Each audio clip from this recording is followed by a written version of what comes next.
রমাদান আল মোবারক আসছে। আত্মশুদ্ধির মাস, আত্মসংশোধনের মাস, শুদ্ধাচারের মাস, নিজেকে আলোকিত করবার মাস।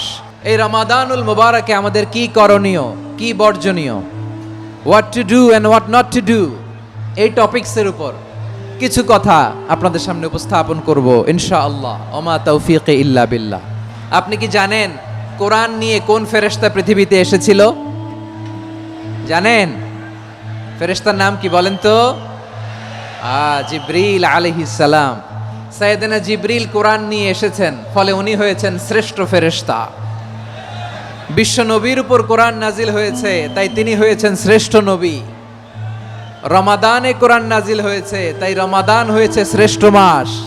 কদরের রাতে কোরআন নাজিল হয়েছে, তাই কদর হয়েছে শ্রেষ্ঠ রাত। আমরাও যদি কোরআনের সাথে সম্পর্ক বাড়াই, আমাদের মর্যাদাও এরকম, আমাদেরকেও শ্রেষ্ঠ মানুষ বানায় দিবে কে? এজন্য কোরআনের সাথে সম্পর্ক বাড়াইতে রাজি আছেন তো? যারাই কোরআনের সাথে সম্পর্ক বাড়ায় এদের মর্যাদা বাড়ায় দেয় কে? শাবান মাস আসলে, রজব মাস আসলে সাহাবারা কি করতেন আসুন আমরা দেখি কিভাবে তারা রমাদানকে ওয়েলকাম জানাতেন। রজব শাবান আসলেই ওনারা রমাদান পর্যন্ত পৌঁছার আকুতি, আগ্রহ আর ফরিয়াদ আল্লাহর কাছে জানাতেন আর বলতেন, ইয়া আল্লাহ, রমজান পর্যন্ত আমাদের হায়াত বাড়িয়ে দাও। আল্লাহুম্মা বাল্লিগনা রমাদান, আল্লাহ তুমি রমজান পর্যন্ত আমাদের পৌঁছে দাও। আল্লাহুম্মা বারিক লানা ফি রজব ওয়া শাবান ওয়া বাল্লিগনা আল্লাহ রজব শাবানে বরকত দাও, আল্লাহ রমজান পর্যন্ত তুমি আমাদেরকে পৌঁছে দাও। আওয়াজ করে পড়ে না আমিন। আমার প্রিয় ভাইয়েরা, এই আসন্ন রমাদান এটা এমন এক বরকতের মাস যে মাসে আমরা নিজেদের নাফসের উপর নিয়ন্ত্রণ প্রতিষ্ঠা করি। সারা বছর নাফস আমাদেরকে নিয়ন্ত্রণ করে, আর রমাদানে আমরা নাফসকে নিয়ন্ত্রণ করি। কথা বুঝতেছেন? সারা বছর নাফস আমাদেরকে নিয়ন্ত্রণ করে। এই যে এখন আমার খেতে মনে চাইলে যে খেজুর রাখা, আমি খেজুর খেতে পারবো, নাটস আছে, বাদাম খাইতে পারি। খাইতে মন চাইলে পানি, আমার রুহুটা চায়, আমার নাফসটা খেতে চায়, আমি খেতে পারি, পান করতে পারি।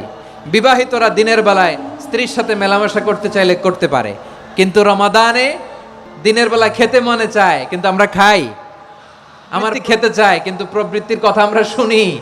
তৃষ্ণায় গলা ফেটে যায়, গলার ছাতি ফেটে যায়, কিন্তু এক ঢোক পানি কি আমরা গিলি? বিবাহিতরা দিনের বেলা স্ত্রীর সাথে কি মেলামেশায় যায়? না। তার মানে সারা বছর নফস আমাদেরকে নিয়ন্ত্রণ করে, আর রমাদানে নফসের উপর আমরা নিয়ন্ত্রণ প্রতিষ্ঠা করি। নফসের লাগাম আমরা রমাদানে টেনে ধরে, চিল্লায় বলেন ঠিক কি না? এজন্য আমার প্রিয় ভাইয়েরা, নফসের উপর নিয়ন্ত্রণ নিতে চাইলে রমাদানের রোজার কোনো বিকল্প নাই। এটা এমন মাস যে মাসের ফজিলতেরও কোনো শেষ নাই। এই মাসকে বলা হয় দ্য মান্থ অফ হোপ। এটা আশা জাগানিয়া মাস। রমজানের কথা শুনলেই আশা জাগে না হৃদয়ে? হ্যাঁ, ইদা জা রমাদান ফুতিহাত আবওয়াবুস সামা ওয়া গুল্লিকাত আবওয়াবু জাহান্নাম ওয়া সুফিদাতিশ শায়াতিন। রমাদান আসলে আকাশের দরজাগুলো খুলে দেওয়া হয়, মানে জান্নাতের দরজাগুলোকে লক করে দেওয়া হয়, শয়তানকে চেইন আপ করা হয়। ইবাদত করলে শুধু করতেই মনে চায়, চিল্লায় বলেন না সুবহানাল্লাহ। রমজানে ইবাদতে যেই মজা পাওয়া যায়, সারা বছর অন্য কোনো মাসে এই মজা আপনি পান? আমার চাঁপাইনবাবগঞ্জের ভাইরা আওয়াজ করে বলেন না, রমজানে ইবাদতে যেই মজা অন্য মাসে এটা পান? কারণ রমজানে ইবাদত করলে সওয়াবও বেশি, ইবাদতের একটা পরিবেশ থাকে, ঠিক কিনা বলেন? অন্য মাসে ইবাদত করলে এর সওয়াব পাওয়া যায় গাণিতিক হারে, রমজানে ইবাদত করলে সওয়াব বাড়তে থাকে জ্যামিতিক হারে। সুবহানাল্লাহ কইবেন না? অন্য মাসে সওয়াব বাড়ে গাণিতিক হারে, রমাদানে ইবাদত করলে সওয়াব বাড়ে কিভাবে জ্যামিতিক হারে বাড়ে দেখেন। রমাদানে একটা নফল করলে ফরজের সমান সওয়াব, একটা ফরজ করলে 70 থেকে 700 গুণ সওয়াব, রমজানে উমরা করলে হজের সমান সওয়াব। আশা জাগানিয়া মাস। এই মাস আমাদেরকে হোপফুল করে, আশাবাদী করে। রমাদান যেমনি দ্য মান্থ অফ হোপ, আশা জাগানিয়া মাস, এট দ্য সেম টাইম এই রমাদান হচ্ছে মান্থ অফ ওয়ার্নিং, একটা ওয়ার্নিং এর মাস। নবী যেমনি আশা জাগাইছে, আবার ওয়ার্নিং দিয়েও গেছে, খবরদার। ওয়ার্নিংটা কেমন? আল্লাহর হাবিব সাল্লাল্লাহু আলাইহি ওয়াসাল্লাম মসজিদে নববীর ভেতরে হঠাৎ তিনি মসজিদে নববীর মিম্বারে পা রেখে বললেন আমিন। দ্বিতীয় ধাপে পা রেখে বললেন আমিন, তৃতীয় ধাপে পা রেখে বললেন আমিন। সাহাবারা অবাক হয়ে বললেন, ইয়া রাসূলুল্লাহ, ইয়া হাবিবাল্লাহ, 3 বার শুধু আমিন আমিন পড়লেন, কেন পড়লেন আমরা কিছু জানি না। আমাদেরকে জানিয়ে দেন কেন আপনি তিনবার আমিন বললেন। রাহমাতাল লিল আলামিন আল্লাহর হাবিব বললেন, ও আমার প্রাণের সাহাবীরা, আমি যখন মসজিদে নববীর মিম্বারের প্রথম ধাপে পা রেখেছি, সাইয়েদনা জিবরিল এসে আমাকে বলেছে, আপনার নাম শুনে যে ব্যক্তি আপনার উপর দুরূদ পড়ে না তার ধ্বংস। আপনি বলেন আমিন। আমি বলেছি আমিন। দ্বিতীয় ধাপে পা রাখার পর সাইয়েদনা জিবরিল বললেন, ইয়া রাসূলুল্লাহ, মাতা পিতাকে বার্ধক্য অবস্থায় পেয়ে তাদের সেবা করে, তাদের সাথে সদাচরণ করে যে সন্তান জান্নাত কামাতে পারলো না তার জন্য ধ্বংস। আপনি বলেন আমিন। আমি বলেছি আমিন। আবার মিম্বারের তৃতীয় ধাপে ঠিক যখনই আমি পা রাখলাম, সাইয়েদনা জিবরাইল বললেন, নবী, রমজান মাস পাওয়ার পরে এই মাসে ইবাদত করে যে ব্যক্তি নিজের গুনাহ মাফ করাতে পারলো না তার জন্য ধ্বংস। আপনি আওয়াজ করে পড়েন আমিন। কত বড় ধমক দেখছেন, যে রমাদান পেয়েছে কিন্তু রমাদানের ইবাদত করার মধ্য দিয়ে সে নিজেকে জাহান্নাম থেকে মুক্ত বানাতে পারলো না, তার উপর আল্লাহ লানত, তার জন্য ধ্বংস। সাইয়েদনা জিবরাইল বলেছেন আমিন, স্বয়ং বিশ্বনবীও বলেছেন আমিন। আওয়াজ করে পড়েন নাউযুবিল্লাহ।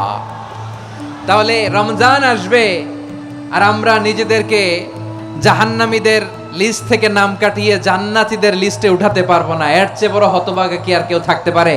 তাহলে রমাদানের এই রহমত, বরকত, মাগফিরাত, ফজিলত আমাদের কামাই করার দরকার আছে না নাই? আমার প্রিয় ভাইরা, আপনি পৃথিবীতে যত ইবাদত করেন সব ইবাদতের সওয়াব নির্ধারিত। এটা পাবেন বা ওইটা পাবেন, জান্নাতে এই বাড়ি ওই বাড়ি। শুধু সিয়ামের সওয়াবটা অনির্ধারিত। কুল্লু আমালি ইবনে আদম ইউদাআফ আল হাসানাতু আশরু আমসালিহা ইলা 700 দি'ফিন ইল্লা সাওম। সব নেক আমলের সওয়াব বাড়তে বাড়তে 700 গুণ, কিন্তু রোজা ছাড়া। রোজার সওয়াব কি হবে? বান্দা খালি রোজা রাখে, ফেরেশতারা কিছু লিখতে পারে না আমলনামায়, কারণ আল্লাহ বলে এটা কিছু লিখিস না, কারণ as-সাওমু লি, এই রোজা রাখছে আমার জন্য, ওয়া আনা আজজি বিহি, এই রোজার সওয়াব, প্রতিদান, অ্যাওয়ার্ড এটা কিয়ামতের দিন আমি আল্লাহ নিজ হাতে দেব, নিজ হাতে দেব।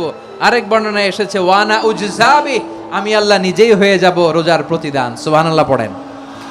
এই রমাদানে আমাদের কি করণীয়, কি বর্জনীয়? সংক্ষেপে 7টা করণীয় 7 মিনিটে, 7টা বর্জনীয় 7 মিনিটে বলে আমরা বিদায় নিব ইনশাআল্লাহ। বলেন, আসন্ন রমাদানে আমাদের 7টি করণীয়। 1 নাম্বার করণীয়, এই রমাদানকে আপনি কোরআনময় করে তুলুন। কোরআনময় করে তুলুন 2025-এর রমাদান। এই হচ্ছে আজকের প্রোগ্রামের স্লোগান। কোরআনময় করতে রাজি আছেন? কোরআন তেলাওয়াত করতে রাজি আছেন? আমার প্রিয় ভাইরা, ধীরস্থির ভাবে কোরআন তেলাওয়াত করুন, তাড়াহুড়ো করে নয়। আনাস রাদিয়াল্লাহু তাআলা আনহু বলতেন, রুব্বা কারি লিল কোরআন ওয়াল কোরআনু ইয়ালআনহু। কোরআনের অনেক কারি আছে যারা কোরআন পড়ে কিন্তু সওয়াব পায় না, বরং আল্লাহর কোরআন তার বিরুদ্ধে আল্লাহর দরবারে নালিশ করে আর লানত করতে থাকে। আমরা কি ওইরকম কোরআনের তেলাওয়াতকারী হতে চাই? না। ধীরস্থির ভাবে ওয়ারাত্তিলিল কোরআনা তারতিলা, তারতিলের সাথে পড়বেন। বিষ্ণু ঈসা ইসলাম কানা ইয়ামুদ্দু সাওতাহু মাদ্দান, টেনে টেনে পড়তেন। অনেক বোনেরা ওনারা কোরআন খতম করতে যে এমন ভাবে তেলাওয়াত করেন, কোরআন তেলাওয়াতের আদব আর অবশিষ্ট থাকে না। আমরা তারতিলের সাথে তেলাওয়াত করব, যেমনটি আমি পড়ে শোনালাম। বিষ্ণু ঈসা ইসলাম প্রতি আয়াত শেষে থামতেন, টেনে টেনে পড়তেন, তারতিলের সাথে পড়তেন, সুর করে পড়তেন। মান লাম ইয়াতাগান্না বিল কোরআন ফালাইসা মিন্না, যে সুর করে কোরআন পড়ে না সে আমার উম্মত হতে পারে। জাইনুল কোরআন বিআসওয়াতিকুম, বিষ্ণু বলেন সুর করে কোরআন পড়বা। অনেকে কোরআনের খতম তুলবার জন্য কোরআনরে একেবারে খতম করে দেয় না। আপনি ধীরস্থির ভাবে পড়ে যদি খতম দিতে পারেন মাশাআল্লাহ, না পারলে যতটুকু পারেন পড়বেন। এরপর অনুবাদ পড়ার চেষ্টা করবেন, তাফসীর পড়ার চেষ্টা করবেন। আমরা কোরআনময় করতে চাই। খতম কোরআনে রমাদানের 1 খতম দেওয়ার একটা সহজ পদ্ধতি হচ্ছে, রমাদানের প্রতি নামাজের পরে 4 পৃষ্ঠা। প্রতি নামাজের পরে কয় পৃষ্ঠা? 4 পৃষ্ঠা। তাহলে 5 ওয়াক্তে 4 পাঁচা 20 পৃষ্ঠা। হেফজে কোরআন গুলো 20 পৃষ্ঠা 1 পারা। এভাবে 30 দিনে আপনার 1 খতম হয়ে যাবে। আমরা যেন তারতিলের সাথে বিশুদ্ধভাবে কোরআন তেলাওয়াত করতে পারি, আল্লাহ তৌফিক দান করুক। পড়েন আমিন। 2 নাম্বার করণীয়, ধীরস্থির ভাবে তারাবির সালাতগুলো যেন আমরা আদায় করি। তাড়াহুড়ো করবেন না আল্লাহর ওয়াস্তে, তাড়াহুড়ো করবেন না, তাহলে কোরআন আমাদের জন্য বদদোয়া করবে। তাড়াহুড়ো করবেন তারাবির নামাজে। তারাবির নামাজ সালাতুত তারাবিহ মানে বিশ্রামের নামাজ, আর আমরা পড়ি সালাতুল কিতার, রেলগাড়ির মতো নামাজ। না, এরকম করবেন না। ইমাম সাহেবদেরকে আশ্বস্ত করুন যে ইমাম সাহেবরা আমরা পিছনে আসি আপনাদের সাথে। আপনি তারতিলের সাথে পড়েন, ধীরস্থির ভাবে তারাবির সালাত পড়বেন। সারা বছর এই সুযোগ হয় না, দাঁড়িয়ে কোরআন শোনার এরকম আয়োজন ব্যবস্থাপনা সারা বছর আর আমরা পাই বলেন তো না। তারাবির সালাতের রাকাত বিতর্ক এড়িয়ে চলুন, রাকাত নিয়ে বিতর্ক করবেন না। 8 রাকাত 20 রাকাত নিয়ে যে মারামারি এই দেশে, এটা শয়তানের ফন্দি। চিল্লায় বলেন এটা কার ফন্দি? আমরা 20 রাকাত পড়ি, আপনারা হয়তো 8 রাকাত পড়েন, কোনো অসুবিধা নাই। আমরা যারা 20 রাকাত আমরা পড়তেছি, আমরা 20 রাকাতের কথাই বলি, 20 রাকাত আমরা পড়বো আজীবন। স্থির ভাবে তারাবির সালাত যেন আমরা আদায় করি, পারা যাবে তো ইনশাআল্লাহ। 3 নাম্বার, তাহাজ্জুদের সালাত আদায় করুন। বছরের অন্য সময় উঠতে পারি না, অনেকে বলে হুজুর উঠতে পারি না, কিন্তু রমাদানে সাহারি খাওয়ার জন্য তো ওঠাই লাগে। কি বলেন? আল্লাহর হাবিব বলেন তাসাহারু ফা ইন্না ফিস সাহুরি বারাকা, তোমরা সাহারি খেও, কেননা সাহারির ভেতরে বরকত ঢুকায় দিয়েছে কে? একটা খেজুর, 1 গ্লাস পানি খেলেও সারা দিন আপনাকে তরতাজা রাখে কে? তো সাহারির জন্য যেহেতু উঠতেই হয়, সাহারি খাওয়ার আগে বা পরে 2 রাকাত 4 রাকাত তাহাজ্জুদ পড়া যাবে না। যারা সম্মানিত হতে চান, সম্মানের আসনে যেতে চান, তাদের জন্য তাহাজ্জুদ অবধারিত। আমরা রমজানে সাহারির আগে তাহাজ্জুদ পড়তে চাই কি চাই না? এই নামাজটারে আল্লাহ বড্ড ভালোবাসেন, কেন জানেন? কারণ গভীর ঘুমকে স্যাক্রিফাইস করে আমরা এই নামাজ পড়ি। 4 নম্বরে, মুক্ত হস্তে দান করুন, মুক্ত হস্তে দান করুন। ওয়ামা আতাইতুম মিন যাকাতিন তুরিদুনা ওয়াজহাল্লাহি ফাউলাইকা হুমুল মুদঈফুন। তোমরা মনে করো না যাকাত দিলে তোমাদের সম্পদ কমে যায়, এটা ভেবো না, বরং তোমরা আল্লাহর খুশির জন্য যে যাকাত দাও, তারপরে তোমার যে সম্পদ থাকে ওই সম্পদের মধ্যে প্রবৃদ্ধি দান করে কে? আপনি মনে করছেন দিলে কমে নাকি বাড়ে? বাড়ে। যেটা দান করেন, কামাসালি হাব্বা আম্বাতাত সাবআ সানাবিলা ফি কুল্লি সুমবুলাতিন মিয়াতি হাব্বা। 1 টাকা দান করলে এটা চারা বীজের মতো, রূপে দিলে 7টা শীষ, প্রতি শীষে হয় 100 শস্য দানা। আল্লাহ যারে চায় এরকম বাড়ায় দেয়, প্রবৃদ্ধি দেয়। সুবহানাল্লাহ। এজন্য মুক্ত হস্তে দান করতে রাজি আছেন? আগে আগে যাকাত ক্যালকুলেট করে রাখেন। আপনার যাকাত বর্ষ যদি পরেও হয়, দেরি করেও হয়, ধরেন যে প্রতি বছর মুহররমে দেন, আপনি আগে দিতে পারবেন। যাকাত অগ্রিম আদায় করা যায়। সুবহানাল্লাহ বলেন। বিষ্ণু ইসা ইসলাম রমাদানে এত দান করতেন, কানা আজওয়াদান নাস, কিন্তু রমাদানে আজওয়াদুন নাস আজওয়াদু বিল খাইরি মিনার রিহিল মুরসালা, প্রবাহিত বাতাসের চেয়ে বিশ্বনবী আর অবদান্যতা বেড়ে যেত। প্রবাহিত বাতাস যেমনি সবাইরে বাতাস দেয়, আস্তিক নাস্তিক মুমিন কাফির সবাইকে শীতল করে দেয়, তেমনি নবীজির রমাদানের দান ছিল এমন, কেউ নবীর কাছে চেয়ে ফিরে গিয়েছে এর নজির নাই। জোরে বলেন সুবহানাল্লাহ। রমাদানে দান করব, ইফতার শেয়ার করব। কাউকে ইফতারি করালে সারাদিন রোজা রেখে তার যে সওয়াব, আপনি ইফতার করানোর কারণে আপনার আমলনামায় ওই সওয়াব আল্লাহ ঢুকায় দিবেন। পড়েন সুবহানাল্লাহ। 5 নাম্বার হচ্ছে কদর তালাশ করুন। রমজানের সবচেয়ে দামি সময়। বিষ্ণু বলেন মান হরিমা খাইরাহা ফাকাদ হরিম, যে কদর মিস করলো সে সব মিস করলো, হি ইজ দ্য লুজার। আচ্ছা বলেন, এই বরকতের মাসে আমরা কি লুজার হতে চাই না গেইনার হতে চাই? ইন্না আনজালনাহু ফি লাইলাতিল কদরি ওয়া মা আদরাকা মা লাইলাতুল কদর লাইলাতুল কদরি খায়রুম মিন আলফি শাহর। পড়েন আল্লাহু আকবার। লাইলাতুল কদরি খায়রুম মিন আলফি শাহর, 1000 মাসের চেয়েও সেরা। 1000 মাসে হয় 83 বছর 4 মাস। 83 বছর 4 মাস টানা ইবাদত করলে যেই সওয়াব, কদরের রাতে ইবাদত করলে অতটুকু সওয়াব আপনি পাবেন। আল্লাহ বলে তার চাইতে বেশি সওয়াব দিয়ে আপনার আমলনামা ভরে দিবে কে? কদর যেন মিস না হয়। 21, 23, 25, 27, 29 নাকি খালি 27? না, ফালতামিসু ফিল আশরিল আওয়াখিরি ফিল মিনাল ভিতরি, রমজানের শেষ দশকের বেজর রাতগুলোকে কদর হিসেবে তালাশ করো। আল্লাহর হাবিব সাল্লাল্লাহু আলাইহি ওয়াসাল্লাম শেষ 10 দিন টানা ইবাদত করতেন, টানা ইবাদত। ইদা জাআল আশরু আহিয়াল লাইলা আইকাযা আহলা ওয়া জাদ্দা ওয়া শাদ্দাল মিজার। সারা রাত জেগে ইবাদতের নজির নবীজির নাই, শুধু রমজানের শেষ দশক ছাড়া। সুবহানাল্লাহ বলেন। নিজেও ঘুমাতেন না। ফাতেমা রাদিয়াল্লাহু তাআলা আনহু, আলী রাদিয়াল্লাহু তাআলা আনহু কাউকে ঘুমাতে দিতেন না, সবাইকে জাগিয়ে তুলতেন।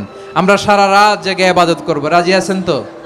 কদর যেন আমাদের মিস না হয়। আজকে থেকেই ক্যালেন্ডারে মার্ক, সব কাজ পেছনে ফেলে, সব ব্যস্ততাকে পেছনে ফেলে ইবাদতের জন্য আমরা প্রস্তুত থাকবো কদরের রাতে। কোনোভাবে কদর যেন আমাদের মিস না হয়, ইনশাআল্লাহ। বলেন তো সবাই।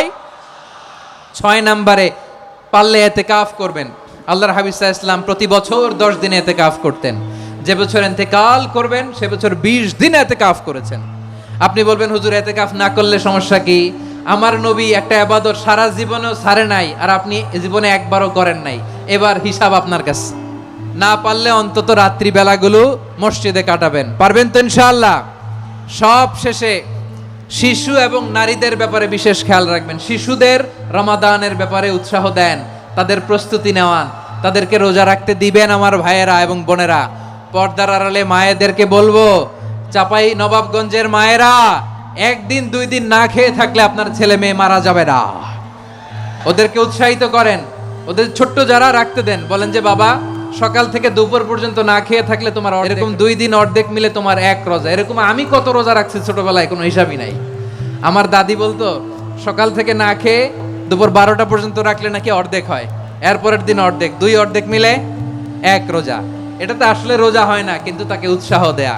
ইফতার প্রোগ্রামগুলোতে নিবেন আমাদের বাচ্চাদেরকে, দেখবেন যে ওর ক্ষুধা লাগতেছে, খায় না, কারণ কেউ খায় না।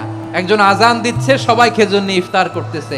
এই দৃশ্য, এই ট্র্যাডিশন, এই ইবাদত, এই তারবিয়া ওর আগামীর জীবনটাকে সুন্দর করবে। চিল্লায় বলেন ঠিক কি না? এভাবে আগামীর প্রজন্মকে আমাদের গড়তে হবে। শিশুদের রোজার ব্যাপারে প্রস্তুতি নিন, উৎসাহ দিন।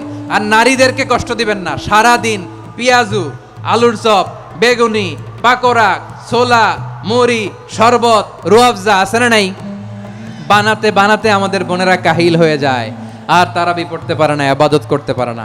আমরা যেন আমাদের বোনদের প্রতি ইহসান করি। পারবেন তো সবাই?